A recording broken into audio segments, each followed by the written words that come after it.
Right, once more into the random underground factory. For some reason I can't help feeling that I'd have been more accepting if the entire game had been nothing but rocky caves. Okay, interesting to note just how far off screen our power beam goes, even if we generally don't have much need to shoot at anything off screen. Especially since I feel this game zooms the camera out compared to Zero Mission.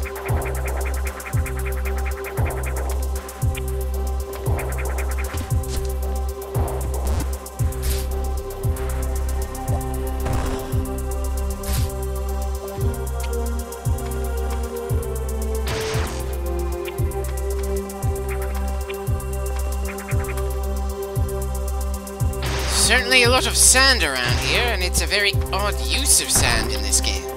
Or maybe I'm just too used to it acting like a solid object, like regular rocks and cement in most other games. Anyway, the space jump should certainly help us deal with that shaft I gave up on the previous clip.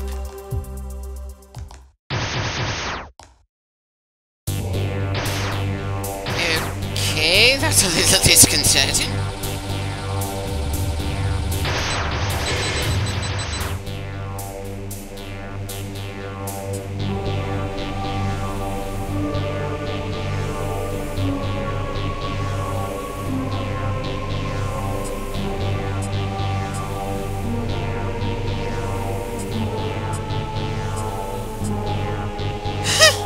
Well, that's not much of a problem here. We're already used to not being able to calculate enemy combat abilities until after the fact.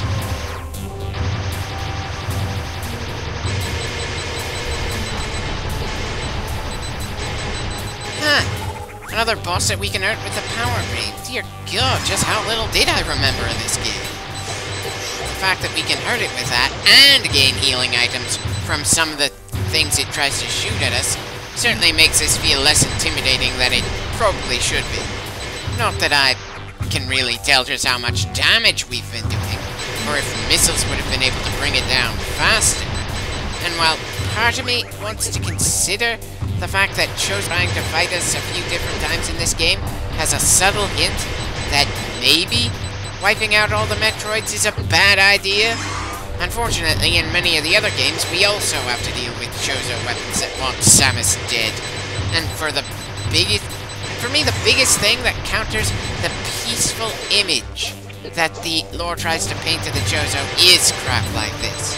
Now, I'm not saying that people who make a lot of weapons can't be the good guys. Hell, I'm not even saying that guys who set up a whole lot of booby traps can't be the good guys.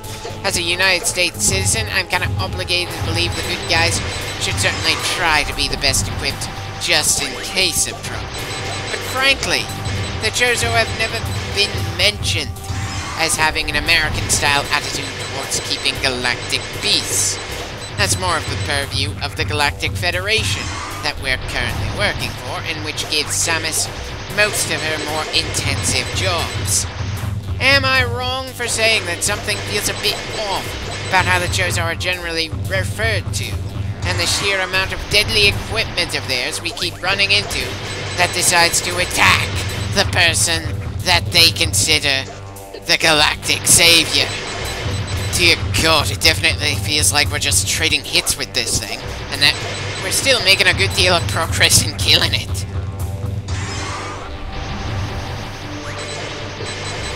And with that, the boss is dead.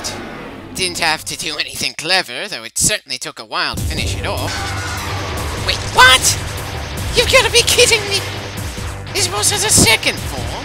How the hell did I not remember that, or the spikes growing from the ground that slowly?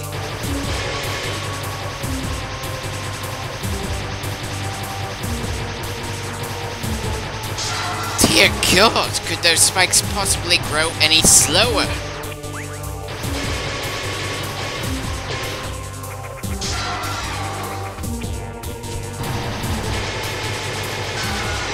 Well, at least the vulnerable area on that thing's body is increased to go along with its extra mobility and our sudden lack of ground to work with. Not that I can really call that a mercy when it can just zoom right into us like that.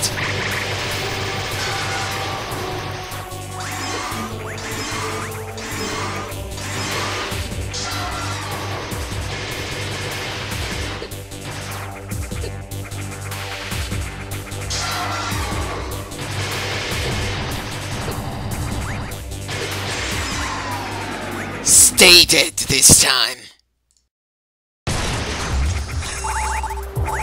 There we go. That was certainly more harrowing than I was expecting. Now to get out of here and back to our regularly scheduled Metroid genocide. Still don't think that's the right term to use, but hey, it's simple to remember.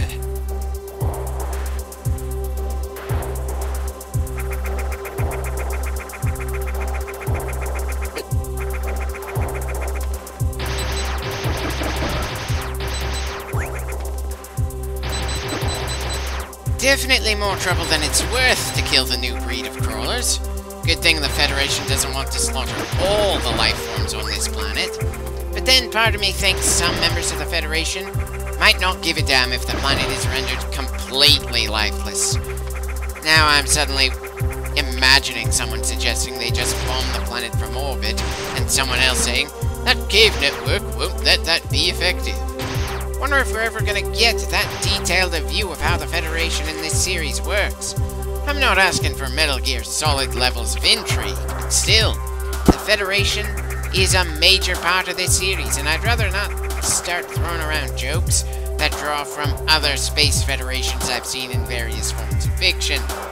At the very least, comparing the Metroid Federation with the Starship Troopers Federation would probably be vastly unfair. And I'm pretty sure that the Federation from Star Trek has gone through some changes over the decades. Some good, some bad.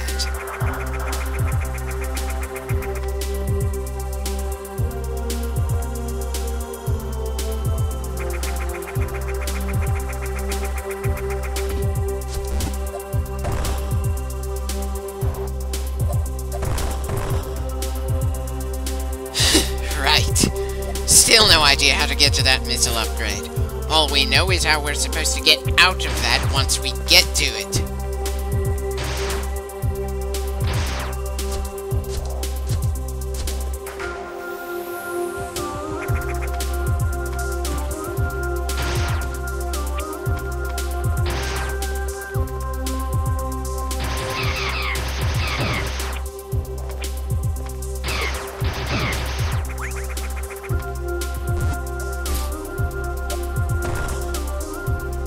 Well, at least it didn't take long to figure out how to get past that wall.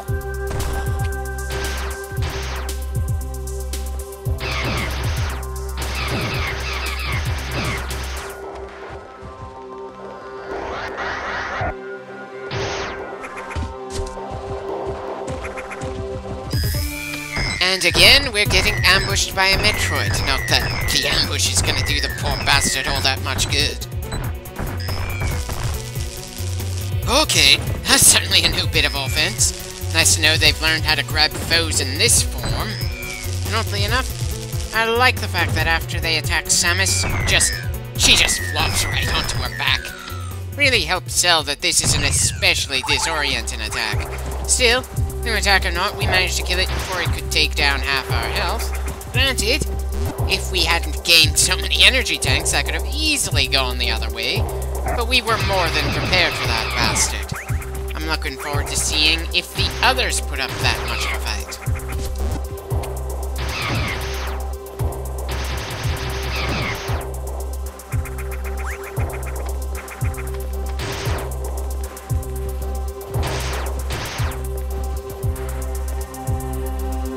Sudden thought. There's no way there's gonna be another 8 Metroids in the corner I gave up on in the previous clip.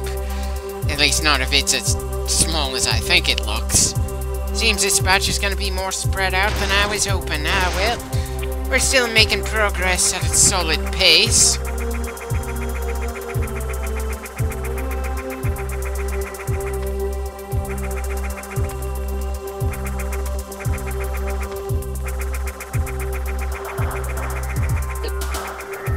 Bloody hell, why did I decide to ram into that guy when our spinning jump doesn't have any offensive properties just yet? And apparently, I decided to put off dealing with that corner I gave up on for a little longer.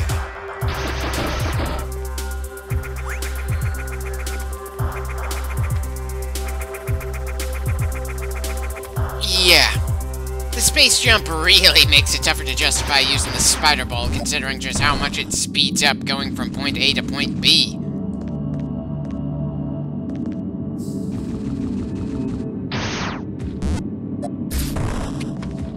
Okay, so for some reason we're completely incapable of leaving through this path. And I somehow doubt that going to that one spot I didn't want to bother with just yet would somehow open up this particular path for us. Very odd.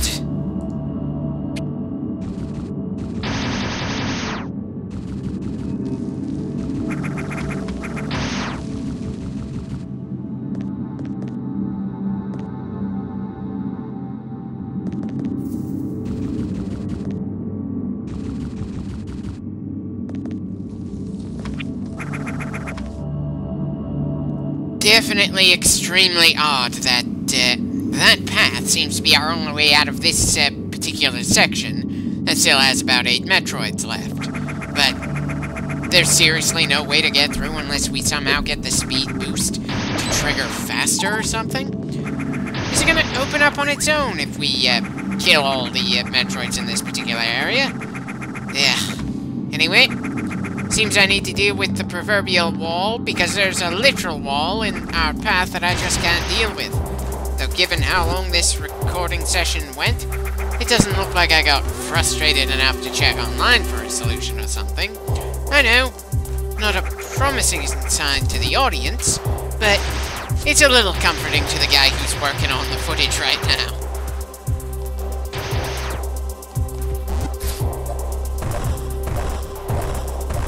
I'm not even sure why I'm bothering to bomb the wall.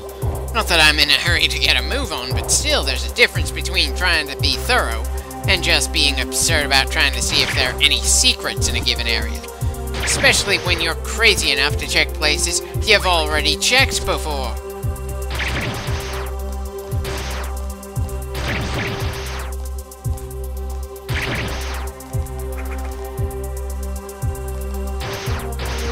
Yeah. No reason to come back in here. I think we've already proved I needed to be able to speed boost jump to a specific spot on the top. Granted, me checking and double checking things is why we're in much better shape at this stage of the game than I was at this same approximate point in Zero Mission. But I can't help feeling that I may be overcompensating to a degree. I suppose that overcompensating is better than not addressing your previous weaknesses at all, but still, kind of a problem.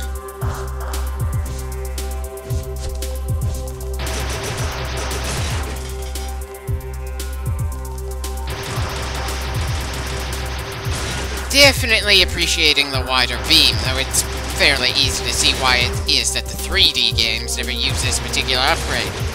With one exception, the 2D games always give you a limit to just how many directions you can aim.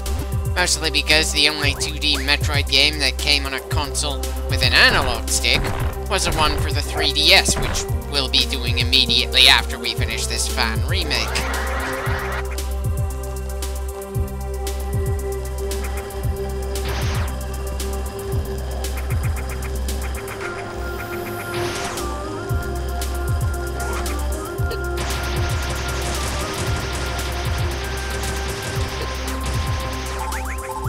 Right, time to climb the area we failed to climb last time we were over here. Place your bets, will we find a Metroid or an upgrade when we get to the end of this particular corner?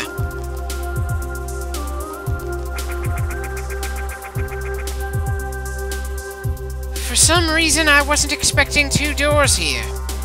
Yes, it is possible we're gonna find all 8 in this direction.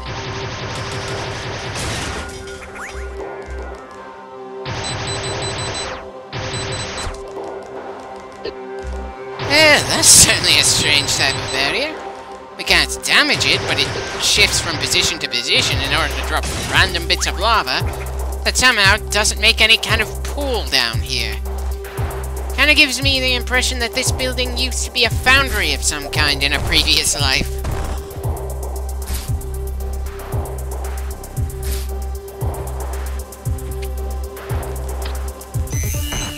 I'd ask how this thing managed to get into this room when the only entrance was so small, but I've gotten pretty used to enemies managing to get to isolated rooms for the sake of making it a pain in the ass for Samus to get to them.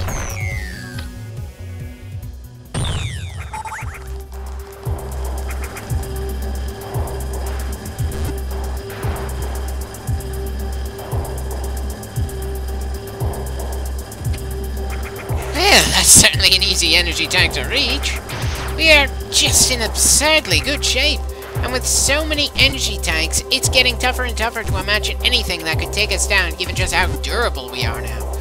Though I suppose that's part of the point. As we get more and more powerful, that makes the things that give us trouble later on feel more and more impressive. Though it is damn hard to predict how much of us getting more powerful as the game goes on makes me complacent.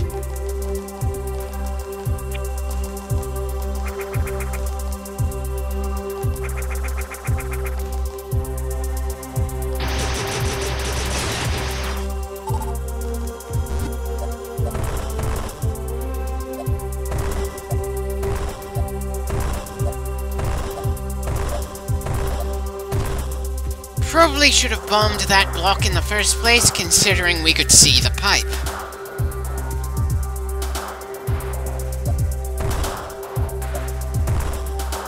Okay, can't go left, but somehow we could come from there?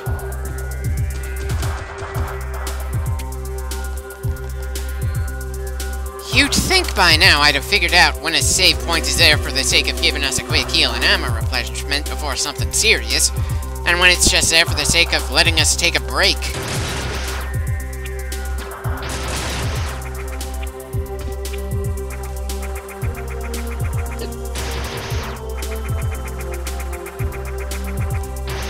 Definitely looks like there's more to this corner of the map than I was expecting. I still doubt we're gonna find all 7 Metroids down here. I'm not entirely sure why, considering how much it seems to be expanding as we go.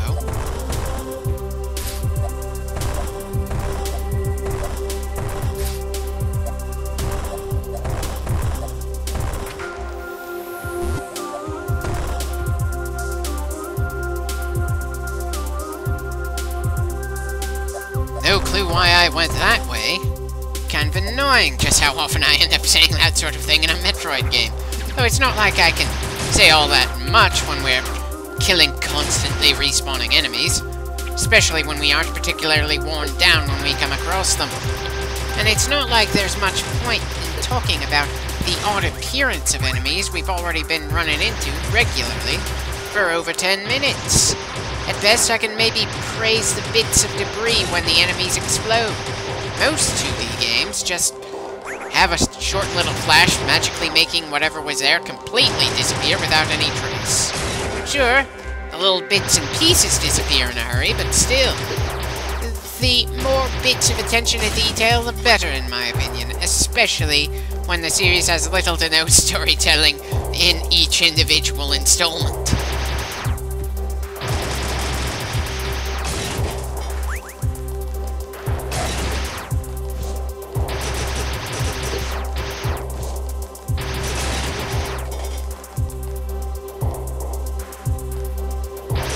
Yeah, this is really starting to feel less like a corner, and it's somehow more plausible that we might be able to find 7 Metroids this way.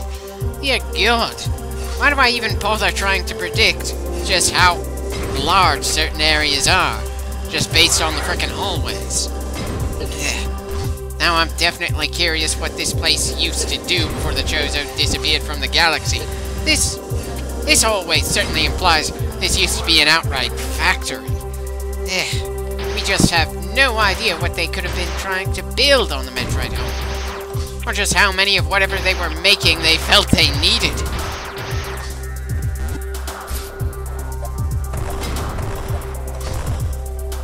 Right, so we can't go that way until we get some super missiles. Annoying, but at least it's not another speed boost barrier. Wait, we're controlling one of the hoppers? Wow.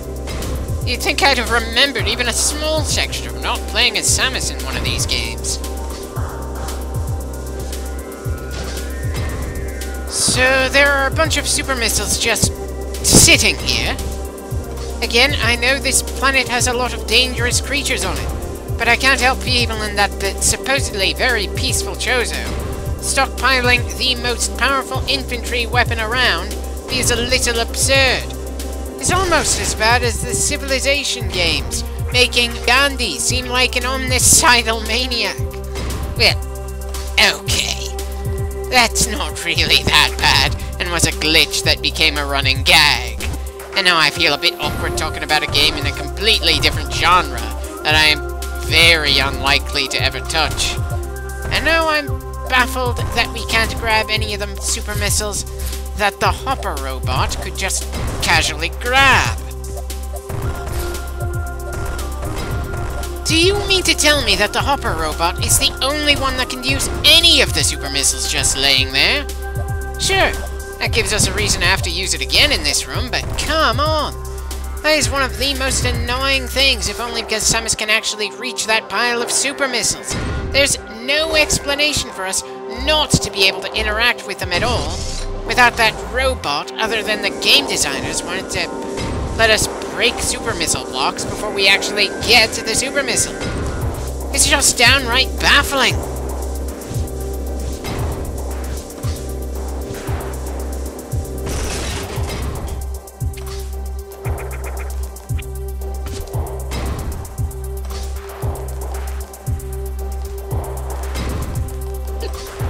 Wait, we got hurt by a crusher that was stationary? Seriously? And of course, we've got another pipe that we have to destroy with another of the expendable super missile hoppers. Now, this is a bit of a pain in the ass. Sure, it's a change of pace from what we've been doing so far, but it's still a bit of a pain.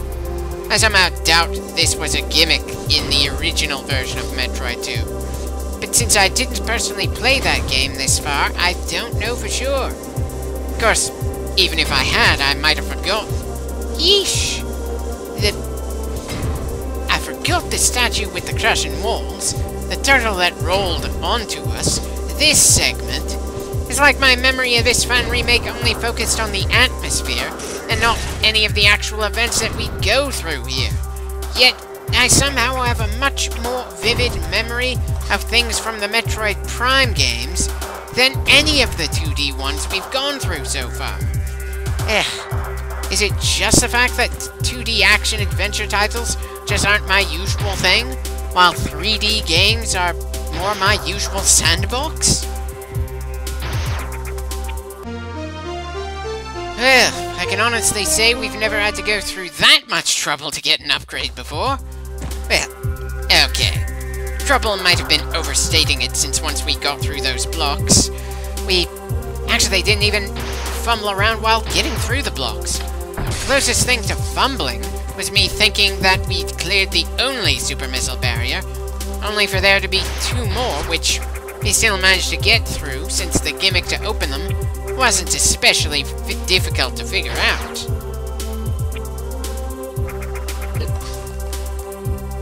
Can someone explain to me how a crusher like that can hurt us if it isn't moving at the time we touch it?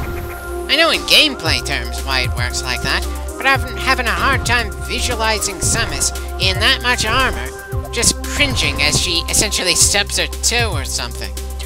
Or do you mean to tell me that she feels everything that happens to her suit just the same as if it happened to her bare skin? If that's the case, then I feel a lot more guilty about all the times she took acid and lava baths in the previous game.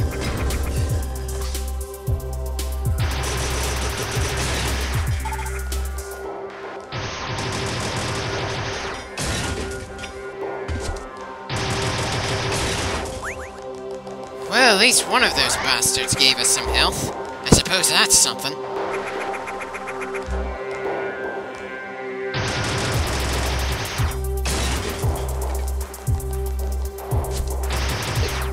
And I just let myself get double-teamed and lost more health than we regained. I know, not a major issue still. I kind of find it funny. Probably would be so funny if we were in actual danger, though.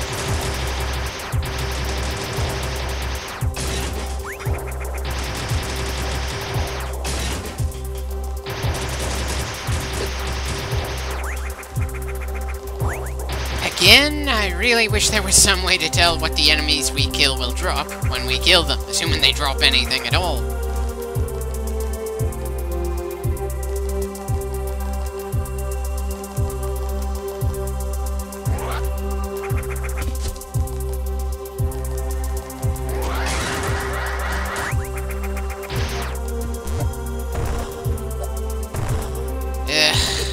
Really? Boost barriers that reform that quickly?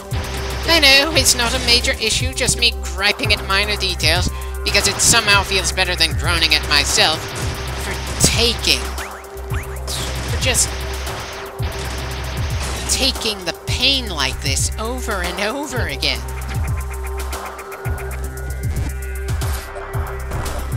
Okay, so that's the point we want to speed boost through.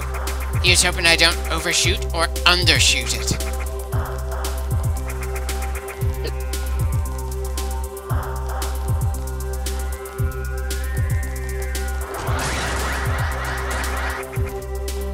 And of course I overshoot it, because I have a hard enough time moving with any precision without taking something like the speed booster into account. Still, I suppose that was worth a try at any rate. Now, let's save and take a break for now.